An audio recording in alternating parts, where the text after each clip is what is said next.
Depuis le 7 décembre 1941, les États-Unis vivaient dans la peur. L'attaque de Pearl Harbor avait démontré que l'Amérique n'était plus intouchable.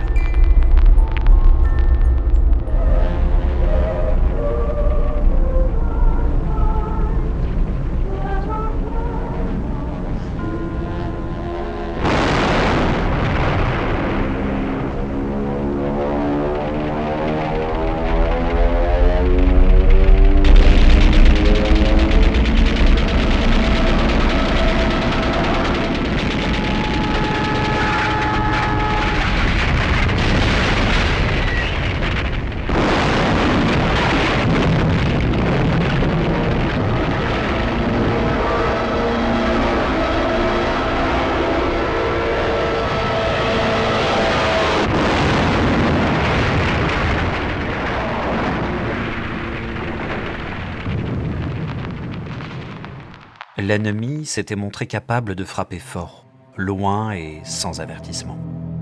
Par conséquent, la côte ouest se préparait au pire. Des exercices d'évacuation étaient organisés dans les écoles. Les défenses anti-aériennes étaient renforcées. La population retenait son souffle.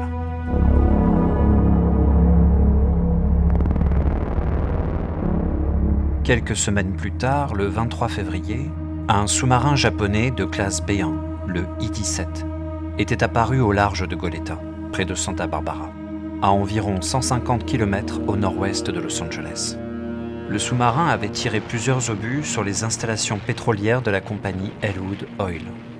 Les dégâts matériels avaient été minimes, mais le choc psychologique fut immense. Cet épisode confirma que la menace était réelle. Dans ce climat électrique, chaque anomalie, chaque écho-radar, chaque silhouette en mer ou dans le ciel devenait suspecte. Peu après 2 heures du matin, les dispositifs radars détectèrent des échos, au large de la côte californienne, sans qu'il soit possible de les identifier ou de les suivre de manière fiable. L'alerte fut immédiatement lancée. Les unités de défense anti-aérienne prirent position. Des canons furent braqués vers le ciel. Les sirènes retentirent sur toute la ville et un blackout total fut ordonné. La ville de Los Angeles se figea de stupeur. Des milliers de civils se demandaient si l'heure de l'invasion était venue. Vers 3 heures du matin, les batteries de la 37e brigade d'artillerie côtière ouvrirent le feu.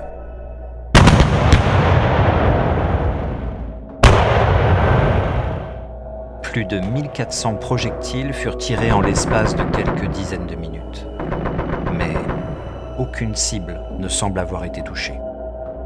Vers 7 heures du matin, l'ordre est donné de lever le blackout. Mais à ce moment-là, la confusion est totale. Certaines rues de Los Angeles sont jonchées de débris métalliques.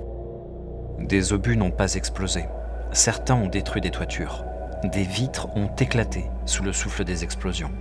Dans les hôpitaux, les médecins signalent plusieurs blessés, dus aux retombées d'éclats. Et 5 morts sont officiellement recensés. 3 d'entre eux ont succombé à une crise cardiaque pendant l'alerte, et 2 autres dans des accidents de la route. Le désordre est tel que les autorités locales hésitent à communiquer. Mais forcés de réagir, les journaux prennent le relais et demandent des explications. Le secrétaire à la marine, Frank Knox, convoque une conférence de presse à Washington, au cours de laquelle il affirme qu'il s'agissait d'une fausse alerte, causée par des nerfs à vif. Son message est donc simple. Pour lui, l'affaire ne mérite pas qu'on s'y attarde. Mais cette explication ne convainc pas. À Washington, l'état-major reçoit des rapports contradictoires venus de la côte ouest. Les radars ont détecté des échos, les projecteurs ont tenté d'illuminer quelque chose dans le ciel, mais aucune cible réelle n'a été identifiée. Fin février 1942, d'autres hypothèses surgissent.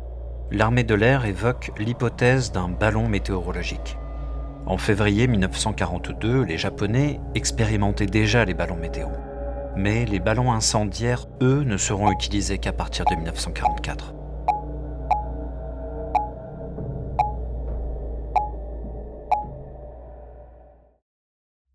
Dans les décennies qui ont suivi, certains récits ont commencé à circuler. Des livres d'ufologie ont affirmé détenir des preuves. Certains témoins ont cru voir et entendre des avions, mais sans aucune certitude. D'autres ont affirmé qu'il s'agissait d'engins étranges, venus d'ailleurs. Mais tous ces éléments, attribués après coup à une activité d'origine extraterrestre, ne sont que des ajouts tardifs, entrés dans l'imaginaire commun, bien après les faits. Ce qui a été observé au-dessus de Los Angeles cette nuit-là reste donc inexpliqué. Quant à la célèbre photo du Los Angeles Times, elle a suscité de nombreuses questions. Cette image sera reproduite dans de nombreux livres et documentaires. Mais à l'époque, a-t-elle été retouchée par le journal ? Des experts analysent cette photographie depuis des décennies et certains s'accordent à dire qu'elle a été retouchée. Plus précisément, surexposée, ce qui crée l'illusion qu'un objet solide se trouve au centre de l'image. Pour d'autres chercheurs, au contraire, c'est un document central. Il montre que les projecteurs n'étaient pas orientés dans le ciel au hasard. L'armée, ce soir-là, avait bien une cible dans son viseur, et l'objet, quel qu'il ait été, avait résisté à une attaque massive. Mais cette interprétation ne repose malheureusement sur rien de concret. Les journaux de 1942 n'évoquent aucun appareil. Les rapports militaires officiels établis après enquête non plus. Autrement dit, ce que l'on prend aujourd'hui encore pour un objet massif d'origine inconnue ne serait qu'une illusion d'optique, amplifiée par 40 années de folklore et de réécriture.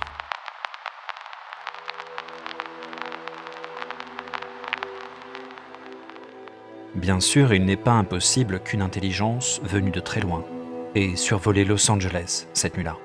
La probabilité que la Terre soit la seule planète abritant une vie intelligente paraît statistiquement infime, voire absurde. Quand on lève les yeux vers le ciel, on oublie parfois que notre univers s'étend bien au-delà de ce que nous pouvons imaginer.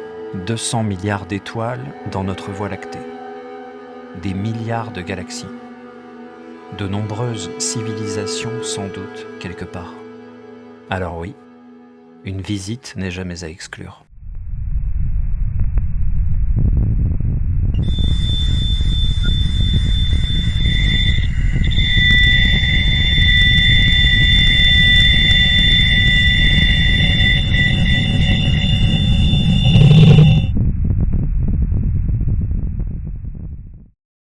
Ce premier épisode est le début d'un long travail qui va nous conduire à explorer ensemble des histoires fascinantes. Je souhaite m'atteler à démêler le vrai du faux. Aucun mensonge, aucune invention, juste la vérité, aussi simple ou dérangeante soit-elle. Mon travail ne consistera pas à vous faire peur, ni à vous rassurer, mais à mettre en lumière les faits tels qu'ils se sont réellement produits. Depuis quelques semaines, un dossier attire tout particulièrement mon attention. Tout n'est pas encore clair. Un événement survenu en Russie, dans les années 80. Des enfants jouent dans un parc. Puis quelque chose apparaît. Une sphère rouge qui se pose, non loin de là. Des êtres étranges et immenses. Une rencontre que personne n'a jamais su expliquer.